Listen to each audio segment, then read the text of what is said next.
ہم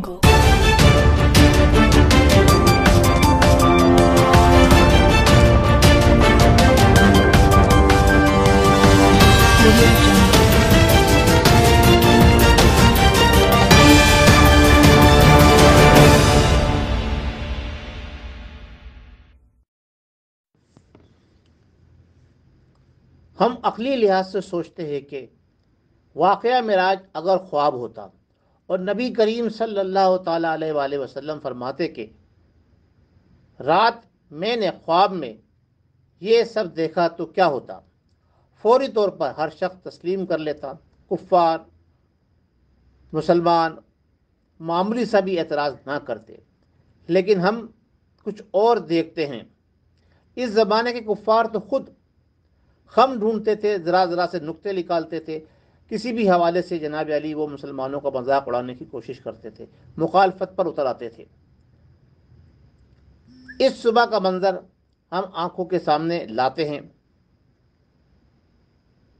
ایک سرخ و سفید چہرے والا ادھیڑ عمر شخص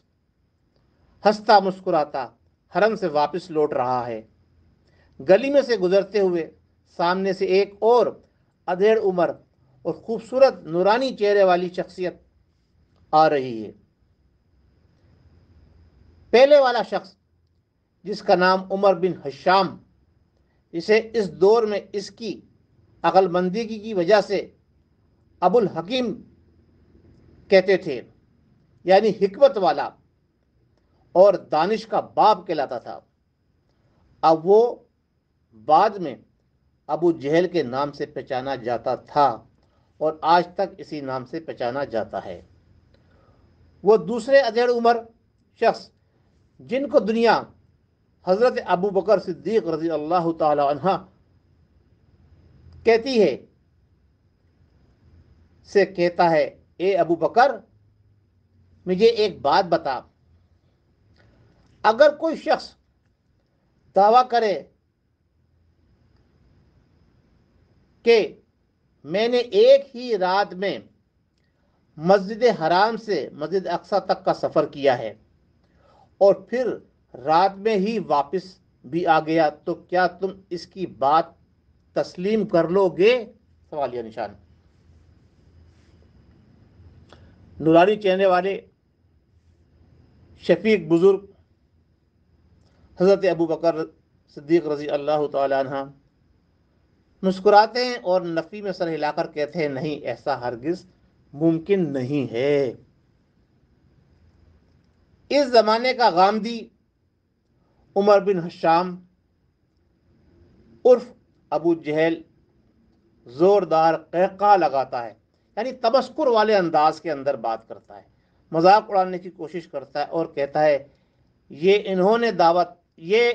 دعویٰ انہوں نے کیا ہے جو تمہارے جگری یار یعنی کہ محمد صلی اللہ علیہ وآلہ وسلم ہیں۔ آپ قربان جائیے صدیق کے، جن کو لقب ملا صدیق، جن کو لقب ملا اتنا بہترین کہ جناب علی وہ لقب صدیق اکبر کے ہی لیے سوٹ کرتا تھا۔ صدیق اکبر رضی اللہ تعالیٰ عنہ سنجیدہ ہو جاتے ہیں، کیونکہ اب بات تھی آقائے دو عالم کی، شفیع المذنبین کی، انیس الغریبین کی، راحت العاشقین کی اور رحمت للعالمین کی۔ ان کا چہرہ انتہائی سنجیدہ ہو جاتا ہے، پھر بڑے ٹھہرے اور جملے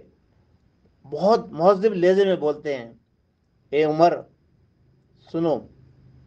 اگر دعویٰ محمد صلی اللہ تعالیٰ علیہ وسلم کر رہے ہیں تو 1000 نہیں، 1100% درست ہے۔ اس بات پر ابو جہل سٹپٹا اٹھتا ہے، غصے سے زمین پر زور سے پاؤں مارتا ہے، تم سب پر جادو ہے، تم لوگ عقل سے خالی ہو، اور نہ جانے کیا کیا جو اس کے ذہن میں اس وقت الفاظ آئے وہ ادا کرتا ہے اور اپنا سبوں لے کے ایک طرف کو ہو جاتا ہے۔ ناظرین، یہاں بات سوچنے کی ہے کہ جب حضرت ابو بکر صدیق رضی اللہ تعالی عنہ سوال کیا گیا کہ جناب علی مسجد اقصیٰ اور مسجد حرام کا سفر ایک رات میں طے ہوگا اور بندہ بشر جائے گا بھی اور واپس بھی آئے گا، تو آپ نے واقعی نفی مسئلے لایا، کیونکہ یہ عام انسان کے لیے تھا۔ لیکن جو سوال کرنے والا تھا اور جو سوال سننے والا تھا وہ یہی بات سمجھ رہے تھے، لیکن جب بات آئی رحمت للعالمین کی کہ جس کے لیے اللہ تبارک و تعالیٰ نے یہ کائنات بنائی پوری، تو صدیق اکبر رضی اللہ تعالیٰ عنہ ایک لمحہ ضائع کیے بغیر جس طرح سے ایمان لائے تھے، اور یہ کہا تھا جب نبی کریم صلی اللہ علیہ وسلم نے پوچھا تھا، کسی نے پوچھا تھا ان سے کہ اس پہاڑی کے پیچھے جناب علی وہ لشکر آ رہا ہے، تو آپ نے کہا کہ اگر نبی نے کہا تو وہ سچ ہے۔ جب آپ نے کہا کہ مجھ پر نبوت میں نبوت کا اعلان کرتا ہوں، تو آپ نے فوری طور پہ ایمان لے آئے۔ تو وہی صدیق اکبر تھے،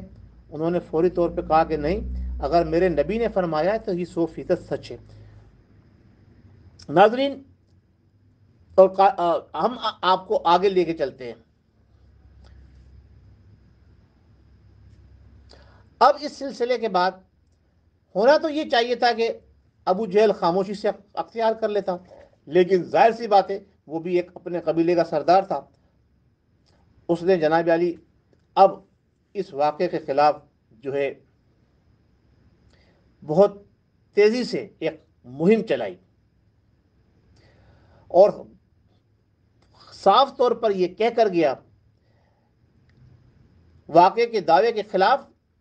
مہم چلاؤں گا، پہلی بار تو میرے ہاتھ میں محمد یعنی صلی اللہ تعالیٰ علیہ وسلم کا جھوٹ ثابت کرنے کی دلیل آئی ہے، پھر چلاؤں گا۔ پہلی بار تو میرے ہاتھ میں محمد یعنی کہ صلی اللہ تعالیٰ علیہ وآلہ وسلم کو نعوذ باللہ جھوٹا ثابت کرنے کی دلیل آئی ہے۔ پھر ہم تاریخ کے صفحات میں پڑھتے ہیں ابو جہل اس دعوے کے خلاف زبردست کمپین چلاتا ہے۔ اس کی مہم کے نتیجے میں مکہ کے سب کفار نبی کریم صلی اللہ تعالیٰ علیہ وسلم سے ثبوت مانگتے ہیں، اور پھر ہم دیکھتے ہیں کہ آپ ثبوت بھی دیتے ہیں۔ اگر یہ محض خواب ہوتا تو کیا اتنا بڑا ہنگامہ کھڑا کیا جا سکتا تھا؟ ناظرین، یہ ایک سوالیہ نشان ہے۔ آئیے آگے بڑھتے ہیں۔ تاریخ کو جھٹلایا نہیں جا سکتا۔ چند سر سیدوں، کچھ غامدیوں اور 2-4 پرویزیوں کی بکواس، بے ہم گفتگو اور دین سے دشمنی کی وجہ سے قرآن کے اوپر کوئی حرف نہیں آ سکتا، قرآن کی دلیل کو کوئی نہیں جھٹلا سکتا۔ قرآن جب کہہ رہا ہے خود پکار رہا ہے۔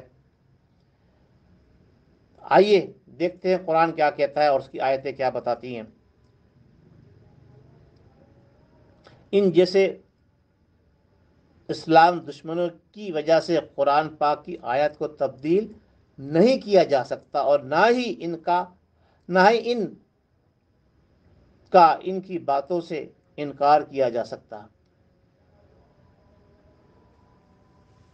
ان بے عقلوں کی باتوں سے کچھ درست ثابت کرنے کے لیے ہمیں کسی دلیل کی ضرورت نہیں ہے، ہمیں تو اس بات کا ماننا ہے کہ جب رب کائنات کے محبوب نے کہا کہ اللہ ہے تو ہم نے کہا اللہ ہے۔ جب آپ صلی اللہ تعالی وسلم نے کہا اللہ کو بغیر دیکھے، دلیل، پہلی دلیل یہ میں آپ کو پیش کر رہا ہوں، یہ اور یہ جان کی طرف سے نہیں ہے، پہلی دلیل کہ اللہ تبارک و تعالیٰ کو کسی نے نہیں دیکھا، آپ صلی اللہ تعالی علیہ وسلم اور اس سے پہلے جتنے پیغمبر آئے وہ بتاتے گئے اللہ ہے، تو مسلمانوں نے عالم نے کہا کہ جی بالکل اللہ ہے۔ کیوں کہا؟ کہ نبی کریم فرما رہے ہیں اللہ کو کسی نے ظاہری طور پر نہیں دیکھا۔ اس کائنات کے اندر، اس پوری کائنات کے اندر جس نے اپنے سر کی آنکھ سے اللہ تبارک و تعالیٰ کو دیکھا ہے وہ ایک ہی ذات ہے، اور اس ذات پاک کا نام ہے محمد مصطفیٰ صلی اللہ تعالیٰ علیہ وآلہ وسلم۔ تو جناب جب ہم اس بات پر یقین رکھتے ہیں کہ آپ صلی اللہ تعالی وسلم نے فرمایا کہ اللہ ہے تو ہم نے مان لیا۔